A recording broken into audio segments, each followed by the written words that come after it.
everywhere I look, there's something kind of interesting going on, so that my eye doesn't ever really get tired of looking at this piece. Hey, welcome back. I'm guessing that many of you have never used the selection tool as a primary way of deriving shape in your painting. So here's today's video. The power of the selection tool is kind of untapped.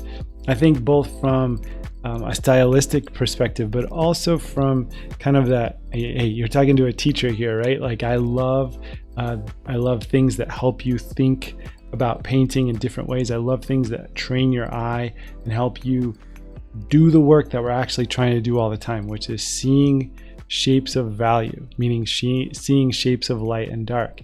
Now, the selection tool, which is primarily what we're doing here, is primarily what you see here, is a tool that's in the lower interior quarter circle of the toolbar in Artrage. And it just looks like a little rectangle made of like dotted lines. You can click on that. You can click on the tool settings, and then you can change it from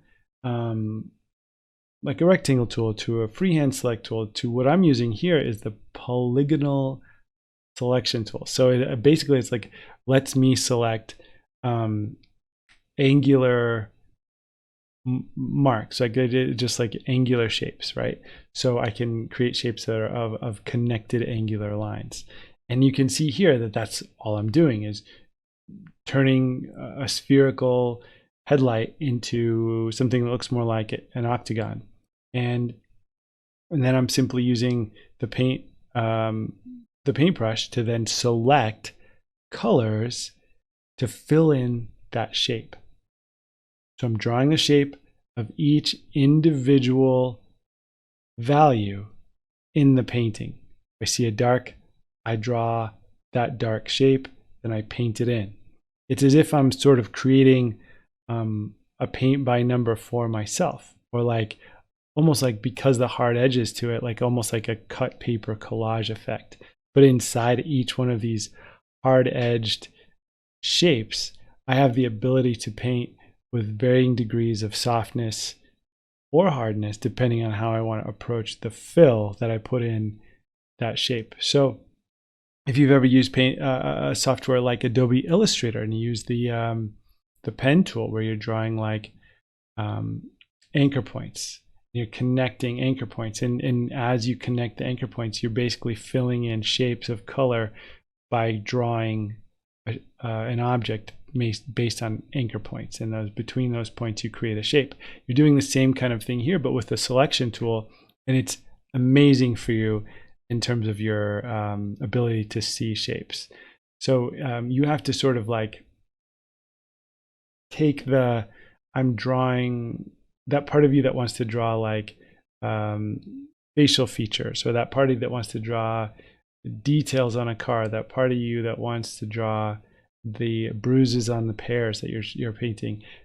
That part of you just has to go take a seat, because what you have to do right here is stop seeing the thing for kind of what it is, a vehicle, a windshield, a tire, and instead you are only drawing shapes of shadow, shapes of light. And that's what you should be doing all the time when you paint anyway. So this is where this all starts to happen.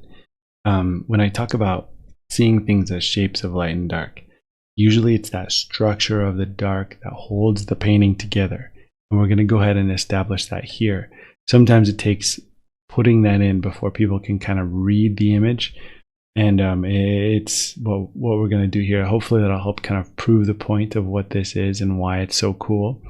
So here I am looking at almost a Microsoft Paint fill kind of approach to this, where I'm creating and linking all of the dark values between the two wheels, the shadows in the undercarriage, the shadows, the cast shadow, and then I'm just going to paint it all in with black, or near to black.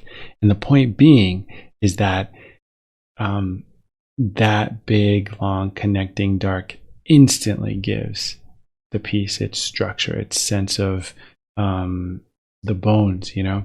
And then, oh, I missed a piece of the fender or the rear bumper. I can put that in with another mark, or if I missed a little piece of the shadow, I can put it in.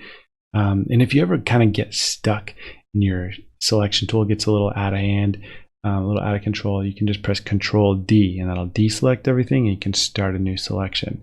But even if you kind of select something wrong and you start, it's okay. It's like, it's a kind of the serendipity or the happy accidents. You're allowed to just play into that. And you can go as complicated as you want. You can round out your corners and bend things as you like, or you can keep it very geometric if you want to. But the idea here is you're almost like tracing the edges around one particular value and then go find another and another and another, looking for those continuous linked shapes of whatever value it is that you're trying to paint. And one thing that's kind of a cool benefit is that Artrage, with its natural media feeling, you can get kind of this juxtaposition of this like digital and traditional painting. It's as if you oil painted a bunch of different like canvas papers and then cut them up and collage them together, and you get this really unique feeling. So not only is it like incredibly good for your eye as an artist to be able to say, hey, I'm going to just try to see everything as shapes of light and dark, whatever has a kind of a common value, I'm going to create a selection that is that shape and go paint it. That's an incredibly good exercise, both digitally and traditionally. Very, very, very good. I love this way of approaching that. But not only is it really a good exercise, it's also just stylistically powerful. Now, what I'm doing here is I created a background layer. So I just put in a new layer, dragged it to the back, and I'm kind of just using the big shapes of the frame and the tires and the shadows that I painted and those big blocks of shapes, and then I just kind of painting in a background layer. And here I want to just show how like the other headlight would look if I painted it without that selection approach. And it still looks cool. I can paint it geometrically. I can kind of match the style, but there is something kind of unique about doing it with the selection tool. And what's kind of fun is that you can play on top of that. You get that kind of raw, almost like elementary, naive style. And then you can play on top of it. Now, another thing, going back to the last video where we talked about blend modes, I made a new layer and I'm just going to put a overlay. I'm going to overlay this layer by changing the blend mode from normal to overlay and just kind of paint it yellow again.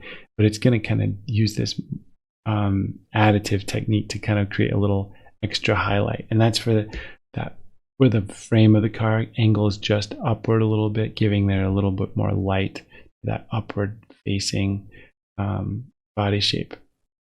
Now I can make my brush huge and put these crazy dynamic brush strokes in behind. I can explore and experiment with other tools and see kind of what works. Since I don't usually paint like this, it's worthwhile to me to just see how I can utilize the other tools in Artrage to accentuate what's already going on here with this angular selection approach. And one of the tools that I find that works really well with that, just kind of a lucky find here, is the Canvas 2 brush. It's under the custom brush designer brush settings. That custom brush is what's selected here right now. It has almost like a halftones, kind of like comic book halftones, kind of dots mark, and that kind of halftones, those little individual dots, look really good with this geometric style because it fits that kind of comic book, digital reproduction, print reproduction, that retro vintage kind of vibe. But you'll find whatever fits, your interest. But I just felt like this was a good way to both soften some of the geometries that I didn't quite like, but also add just another something to look at. So sort of like painting is sort of like cooking in a way. Maybe I love spice, right? But if the whole meal is all spice and there's no variety to it, then it becomes a little overwhelming, a little boring. So you want to find ways like here with the paint splatter effect to accentuate that the meat of the matter. You know, like I kind of have this vibe going on with what I'm doing with this angularity, but then I'll use these other elements to sort of soften it up. You know, when I was a kid, there was certain like hip hop rap music that was like really tough. You know, it was all about being, it was uber kind of like hilarious caricature of masculinity. It was just so like over the top strong, quote unquote, right? But then in the background of these songs, where it's just so ridiculously overly, quote unquote, masculine, you'd get these twinkly little like xylophone, almost kids toy kind of sound effects, and it was like the natural counterpoint. You know, it's like an overly spicy meal has to have something a little sweet or a little something to rebalance the palate. Otherwise, it's overwhelming. Here again, I'm just playing with that balance, looking for ways to push that angularity, make it a little bit more punchy, or how to soften it in some way so that I can kind of